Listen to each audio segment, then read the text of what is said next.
Hello friends, welcome to lunch services. This is Ram Soni. आज हम discuss करेंगे तालिबान के बारे में। तालिबान इस समय चर्चा का विषय बना हुआ है और साथ में भी जानेंगे तालिबान के जो यहाँ पर हेड हैं जिनका नाम है मुल्ला अब्दुल गानी बरादर।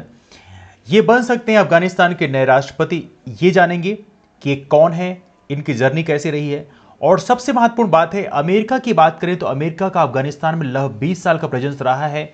वो प्रेजेंस के बारे में, जो महत्वपूर्ण इवेंट्स हैं उनके बारे में भी चर्चा करेंगे। स्टार्ट करने के पहले आपको बता दूं, लर्न सर्विसेज नाम का आप हमारा टेलीग्राम ग्रुप भी फॉलो कर सकते हैं और लर्न सर्विसेज फेसबुक पेज भी फॉलो कर सकते हैं ना। चलिए शुरू करते हैं। तो यहां पे देखा जाए तो तालिबान ने अफगानिस्तान के एक मेजर शहरों को लगभग पूरा अफगानिस्तान ही कैप्चर कर लिया है। और यहां भी अफगानिस्तान के जो राष्ट्रपति हैं ये बेसिकली अफगानिस्तान छोड़कर चले गए हैं। और इनकी बात करें तो तालिबान ने पावर तो पूरा कैप्चर कर लिया है। पूरा मिलिट्री इन्होंने अपना काबुल के क्षेत्र में भी फैला दिया है। राइट नाउ अशरफ घानी की बात करें, इन्होंने बेसिकली अफगानिस्तान छोड़ दिया है। अब देखिए यहां पर एक बड़ा मामला होता है मुल्ला अब्दुल गानी बरादर के बारे में। मुल्ला अब्दुल गानी बरादर कौन है, कैसे उदय हुआ, इन सभी चीजों के बारे में बात करेंगे। लेकिन सबसे महत्वपूर्ण मुद्दा है कि यहां पर मुल्ला अब्दुल गानी बरादर की बात करें तो यहां पे ये को फाउंडर रहे हैं तालिबान मूवमेंट के। तो तालिबान मूवमेंट का जो फाउंडेशन इन्होंने अपने साले के साथ में किया था।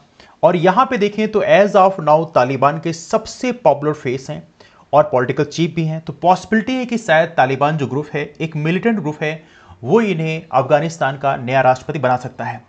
नाउ ये दिन के बारे में बात करें कि इनकी जर्नी कैसे स्टार्ट होती है, तो यही एक बहुत ही महत्वपूर्ण मुद्दा बनता है। नाउ इनकी जर्नी की बात करें तो इनका जन्म होता है 1968 में। कहां पे? उरुगन प्रोविंस में। और देखा जाए तो ये बड़े होते हैं कहां पर? कांधार में। और ये इंटरपोल की रिपोर्ट के हिसाब से है। देखिए कांधार के बारे में आपको याद होगा, हमारे देश का एक दर्दनाक हादसा जुड़ा हुआ है कांधार से, क्योंकि हमारा जो प्लेन है उसको यहां पर कैप्चर किया गया था 1980 की बात करें। उस समय देखा जाए तो एक टाइम था जब अफगान मुजाहिदीन का उदय होता है। और वहां पे पता होना चाहिए आप लोगों को, सोवियत यूनियन, जिसको पहले यूएसआर बोलते थे, यूएसआर ने बेसिकली यहां पर अटैक कर दिया था। और उसी समय बेसिकली अफगान मुजाहिदीन का उदय होता है 1980s के टाइम में। तो वहां पर देखा जाए तो बरादर भी बेसिकली अफगान मुजाहिदीन के पार्ट बनते हैं। और देखा है तो वो मूवमेंट रसिया के अगेंस्ट में था। अब जब रसिया को वहां से बाहर निकाल दिया गया तो निकलने के बाद वहां पर कंट्री के अंदर सिविल वार की कंडीशन हो गई। हालांकि अब यदि हम अफगानिस्तान की बात करें तो अफगानिस्तान को ग्रेव यार्ड ऑफ एम्पायर्स बोलते हैं। हालांकि अफगानिस्तान ये एक ऐसा देश है, एक ऐसी जगह है जहां पे कोई भी इतना सक्सीड नहीं कर पाया। बहुत सारी फॉरेन कंट्रीज ने अफगानिस्तान में कैप्चर करने की कोशिश किया, लेकिन वो वहां पे सक्सीड नहीं कर पाए। यदि आप ब्रिटिशर्स की बात करें, ब्रिटिशर्स ने भी अफगानिस्तान को कैप्चर करने की कोशिश किया, कुछ टाइम तक तो रहे, लेकिन चूंकि अफगानिस्तान की जो कंडीशन है कितनी डिफिकल्ट है कि वहां पर किसी को भी सर्वाइव करना, जो बाहर के लोगों को सर्वाइव करना बहुत ही मुश्किल होता है। नाउ यहां पे देखा जाए तो कुछ और ही महत्वपूर्ण चीजें हैं इनके बारे में, जैसे कि एज ऑफ नाउ देखा जाए तो इनका बरादर की बात करें तो ये अपने ब्रदर इन लॉ मतलब साले के साथ में, इनका नाम है मुल्ला मोहम्मद उमर, इनके साथ में इन्होंने तालिबान को फॉर्मेशन करते हैं 1994 में। 1994 में तालिबान का फॉर्मेशन होता है और साथ में इन्होंने 2 साल बाद ही इस्लामिक एमिरेट ऑफ अफगानिस्तान का फॉर्मेशन किया।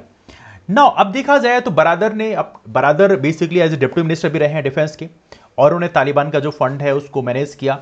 और साथ में वहां पर जो भी वॉर है अफगानिस्तान में हुआ उसमें महत्वपूर्ण रोल प्ले किया। 9/11 जो इवेंट होता है, आपको पता होना चाहिए 9/11 एक बहुत ही पेनफुल इवेंट होता है यूएस की हिस्ट्री में। अभी उसके बारे में बात करेंगे कि यूएस ने उसके बाद में कैसे अफगानिस्तान में अपनी सेना भेजी। लेकिन सबसे महत्वपूर्ण बात यह है कि यहां पर देखा जाए तो बरादर उस समय लिंच पिन ऑफ इंसर्जेंसी बने, बिकॉज इन्होंने बेसिकली वहां पर इंसर्जेंसी ऑपरेशन के मेन हेड टाइप के रूप में उभर के आए। नाउ बरादर की बात करें, बरादर जो है बाद में इनको गिरफ्तार कर लिया गया, चर्चा में तब आए जब बेसिकली बरादर के बारे में बहुत सारे लोग जानते नहीं थे। लेकिन बरादर पहले बहुत ज्यादा चर्चा में नहीं आए, लेकिन 2010 में काफी चर्चा में आ गए जब इनको पाकिस्तान के जो इंटर सर्विस इंटेलिजेंस है मतलब आईएसआई, इन्होंने basically joint US Pakistan operation में इनको गिरफ्तार कर लिया सन 2010 में। उससे बरादर बेसिकली काफी चर्चा में आ गए। नाउ अभी कंसर्न होता है कि डोनाल्ड ट्रंप सोच रहे थे कि बरादर के साथ में एक पावर शेयरिंग अरेंजमेंट करेंगे। और उस पावर शेयरिंग अरेंजमेंट में जब 2018 में होता है, यहां पर डोनाल्ड ट्रंप ने अनाउंसमेंट किया कि नहीं अब इनको रिलीज कर दिया जाए। तो बरादर को 2018 में फाइनली रिलीज कर दिया जाता है। नाउ यहां पर देख सकते हैं, यहां पर पावर शेयरिंग डील होती है और यहां पे बरादर ही बैठे हुए हैं और यहां पे यूएस के जो अथॉरिटी है वही बैठी हुई है। नाउ यहां पे बरादर की बात करें, ये दोहा एग्रीमेंट के अंतर्गत ये यहां पर ट्रंप एडमिनिस्ट्रेशन में जो 2020 में हुआ, यहां पर प्रॉपर तरीके से बरादर वहां पहुंचे और इन्होंने प्रॉपर तरीके से पीस अरेंजमेंट कैसे होगा ये अफगानिस्तान में ये साइन करने, सॉरी वहां पर दोहा एग्रीमेंट में ये साइन करने गए। नाउ यहां पे अफगान पावर शेयरिंग कैसे होगा ये जरूर यहां पर हुआ, और अशरफ घानी जो कि अफगानिस्तान के प्रेसिडेंट हैं, इनका और तालिबान के बीच में क्या अरेंजमेंट होगा, पावर शेयरिंग कैसी होगी, इसको यहां पर डिसाइड करना था। हालांकि देखा जाए तो यहां पर अफगानिस्तान जो है एज ए बहुत, अफगानिस्तान की जो गवर्नमेंट है अशरफ घानी की बहुत बड़ी फेलियर साबित हुई, चूंकि जैसे ही यहां पर अमेरिका ने यहां पे बैक ऑफ किया तो यहां पे अशरफ घानी की जो गवर्नमेंट है, उनकी जो ट्रूप्स हैं वो यहां पर लड़खड़ा के गिर गए। तो कहीं ना कहीं देखा जाए तो आप यदि गवर्नमेंट के प्रेसिडेंट हैं तो आपको भी यहां पे सेफ्टी इंश्योर करना चाहिए। हालांकि बाकी जो कंट्रीज उन्होंने सभी ने बैक ऑफ कर लिया। नाउ अभी कंडीशन है दुनिया के सामने, जो सारी कंट्रीज तालिबान का विरोध करते आए हैं वो तालिबान को कैसे अफगानिस्तान के एज ए हेड के रूप में एक्सेप्ट करेंगे, ये एक बड़ा चैलेंज है। एवली इंडिया की बात करें, भारत का जो स्टैंड है वो भी तालिबान के अगेंस्ट में रहा है और रहना भी चाहिए, लेकिन यहां पर एक मिलिटेंट ग्रुप को कैसे अफगानिस्तान की गवर्नमेंट के रूप में लोग एक्सेप्ट करेंगे, ये एक बड़ा क्वेश्चन मार्क है। हालांकि भारत ने यूनाइटेड नेशन सिक्योरिटी काउंसिल में ऑलरेडी इसका पोस्ट किया है, लेकिन देखते हैं कि दुनिया में, चूंकि तालिबान इस समय डिप्लोमेसी का जो रास्ता भी अख्तियार कर रहा है, they are saying that thing कि अपने नेबरहुड कंट्री के साथ में वो एक पीस मैनेज करना चाहते हैं, मेंटेन करना चाहते हैं। लेकिन देखते हैं आने वाले कल में क्या होगा। यदि अमेरिका की बात करें, अमेरिका ने इसकी बहुत बड़ी प्राइस चुकाई है, तकरीबन ट्रिलियंस ऑफ द डॉलर रुपए, इन्होंने ट्रिलियंस ऑफ डॉलर उन्होंने खर्च किए हैं कहां पे, अफगानिस्तान में। तो कहीं ना कहीं ये अमेरिका के लिए बहुत अच्छा नहीं रहा। लेकिन इसकी शुरुआत होती है अक्टूबर 15, 1999 से। अमेरिका की जर्नी, यदि अफगानिस्तान की बात करें, लगभग 20 साल की जर्नी है। लेकिन इस 20 साल की जर्नी की शुरुआत कैसे होती है इसके बारे में एक नजर डालते हैं। अक्टूबर 15, 1999 को एक अनाउंसमेंट किया जाता है। अनाउंसमेंट ये किया जाता है कि अफगानिस्तान के जो महत्वपूर्ण, और ये काफी महत्वपूर्ण रेजोल्यूशन है, इसे बोलते हैं 1267 रेजोल्यूशन। ये यूनाइटेड नेशन सिक्योरिटी काउंसिल का रेजोल्यूशन था। याद रहे, United nation security council United Nations का सबसे महत्वपूर्ण बॉडी होती है। यहां पर कुल 15 मेंबर होते हैं, इनमें से 5 बेसिकली परमानेंट मेंबर होते हैं जिन्हें वीटो पावर होता है, और इसके अलावा 10 यहां पे नॉन परमानेंट मेंबर होते हैं। एज ऑफ नाउ भारत भी यहां पर नॉन परमानेंट मेंबर है। और पता होना चाहिए आप लोगों को, इस मंथ की जो बेसिकली प्रेसिडेंसी मिली है भारत को यूनाइटेड नेशन सिक्योरिटी काउंसिल की, ये भी काफी महत्वपूर्ण इवेंट है। नाउ यहां पर यूनाइटेड नेशन सिक्योरिटी काउंसिल ने 1267 रेजोल्यूशन के अंतर्गत, जो कि 1999 में लिया गया, यहां पर जो अलकायदा है और साथ में तालिबान के ऊपर प्रॉपर सैंक्शंस लगा दिए और इनको बोल दिया गया ये टेररिस्ट ऑर्गेनाइजेशंस हैं और इनकी सारी फंडिंग है, सैंक्शंस इनके ऊपर काफी सारे लगा दिए गए। नाउ जैसे सैंक्शंस लगते हैं तो यहां पर सितंबर 11, 2001 में, मतलब 9/11 इसे बोलते हैं, 9/11, ये एक बहुत भीषण दर्दनाक हादसा होता है अमेरिका में, और आई एम श्योर इसके बारे में आप सभी लोग ऑलरेडी जानते हैं, मुझे ज्यादा बताने की जरूरत नहीं है। अलकायदा की बात करें, इन्होंने प्रॉपर तरीके से 4 कमर्शियल एयरलाइंस को अमेरिका की हाईजैक कर लिया और साथ में वो क्रैश करिएगा कहां पे, वर्ल्ड ट्रेड सेंटर में जो कि न्यूयॉर्क में है, और साथ में पेंटागन में जो कि वाशिंगटन में है। तो ये देखा जाए तो ये बेसिकली बहुत ही पेनफुल इंसिडेंट होता है। और चौथा प्लेन क्रैश किया यहां पर फील्ड इन, वेल देखिए, पेंसिल्वेनिया में। नाउ देखा जाए तो इससे तकरीबन 3000 लोगों की अमेरिका में डेथ होती है। 2001 में होता है ये भीषण हादसा, और जैसे ही हादसा होता है तो यहां पर अमेरिका तो चुप नहीं बैठेगा, इन्होंने युद्ध की घोषणा कर दिया।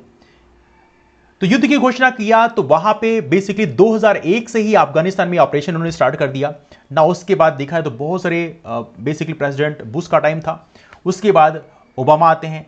ओबामा की बात करें, 1 मई 2011 को टाइम था जब ओसामा बिन लादेन, जो कि ये जो इवेंट था 9/11 का जिसका मुख्य ऑपरेटिव था, ओसामा बिन लादेन की हत्या कर दी जाती है। और यह हत्या होती है पाकिस्तान में।